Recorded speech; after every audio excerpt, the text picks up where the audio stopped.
Hi guys, Bradley from B-Rad TV here, and today I want to talk about not letting other people's mood affect yours and not changing your mood to fit in with other people if they're not on the same level of happiness or enthusiasm as you. This mainly comes from past work experience where I'd go into a workplace and I'd wake up really happy. I'd wake up in the morning enthused about life and I'd be super happy and energetic, but then when I get into work everyone would be miserable and everyone would be moaning, whether it was about rent or bills or family or boyfriends or girlfriends or the television or technology or money or anything. That people would moan and be miserable about everything, and it would ooze out of every pore, and everything they said and did during that day would be miserable.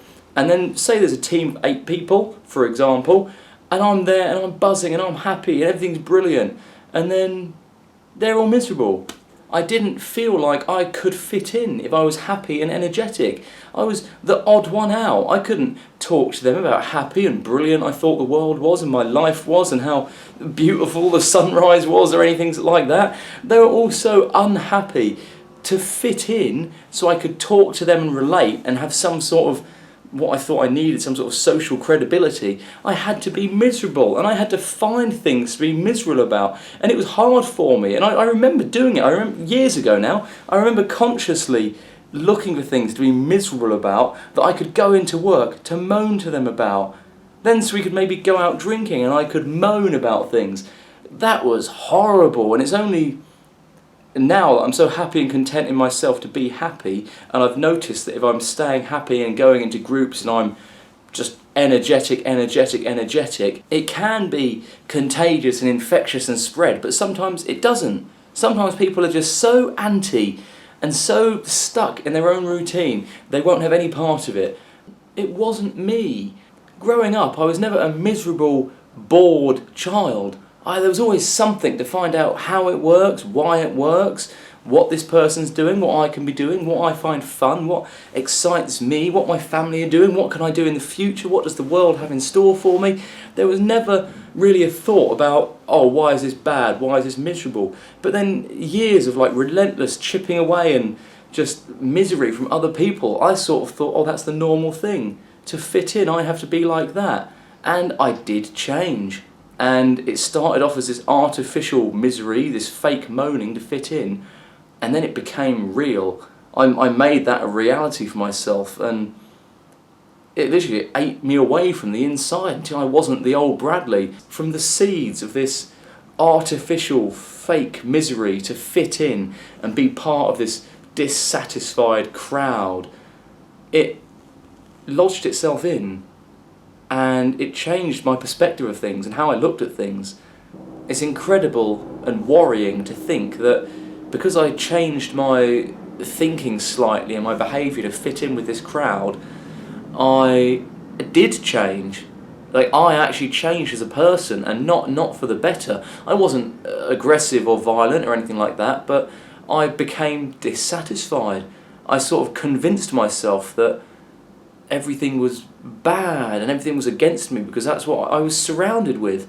Now I'm so strong and confident and happy with myself. I can safely say I've learned from that mistake, and I'm not going to let that happen again in my life. Life is too short for me to stop being happy and fascinated because other people aren't.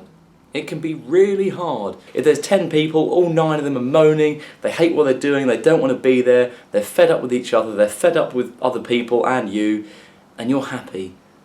And that can be tough.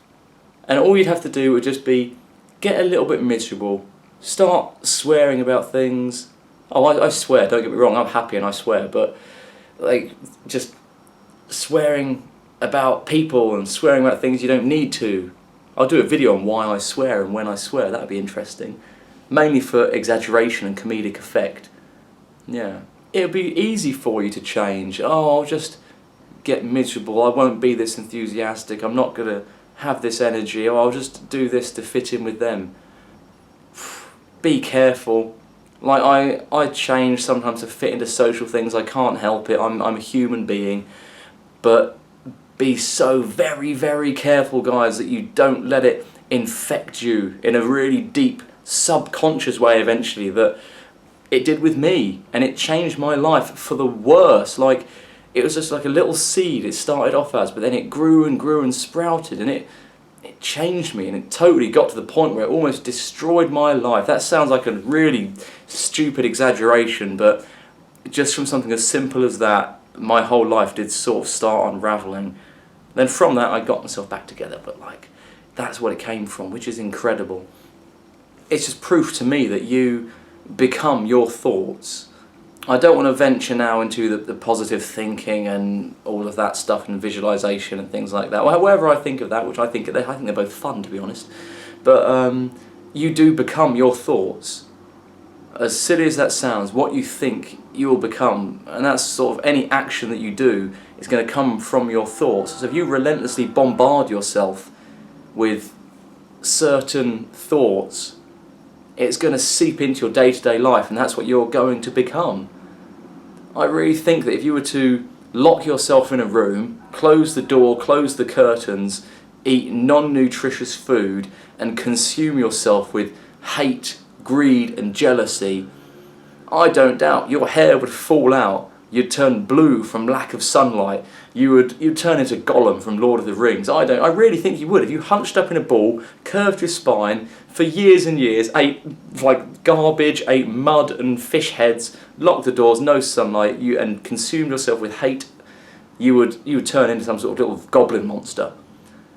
On the other side, if you're super happy and all you want to do is explore the world, explore yourself, meet as many happy people as possible, look into people's eyes, have some sort of connection, get out in the sunlight, eat healthy foods, eat fruit and vegetables, exercise, have a healthy mind, your body will become healthy and you will feel incredible and your mind will get healthier and you'll meet healthier, happier people because they'll open up to you because you'll want to open up to them and meet them. It sounds stupid, and that's just coming from your thoughts and what you're doing, and you've got to be strong enough not to let other people affect that. And it's silly little things that start it, with both of them as well, and it's a snowball effect. You have this little bit of fake misery, negativity to fit in. If they're the people you want to go with, that's what you want to do, that's your decision, it's your life, you can do that. In my opinion, you're not going to have a happier time than going the other way. If you want to change and fit in with that crowd, be miserable, that's up to you. But I can tell you that the people I've met in this new crowd that I'm finding, with this new enthusiasm that I have, I can tell you it doesn't even compare. It's like comparing dirt and gold. Be happy, be yourself, don't change permanently or too much to fit in with other people. We all change a little bit and we have compartmentalised personalities and we sort of are socially savvy, what we say with different groups of people. I do that, everyone does that, we're human. But I'm talking about the very fibre of your being. Do not let that change. Unless you're miserable and horrible, in which case, please change, please be happier. Become more conscious, more aware and help spread the consciousness across the planet. Guys, be awesome, look after yourselves, and be rad.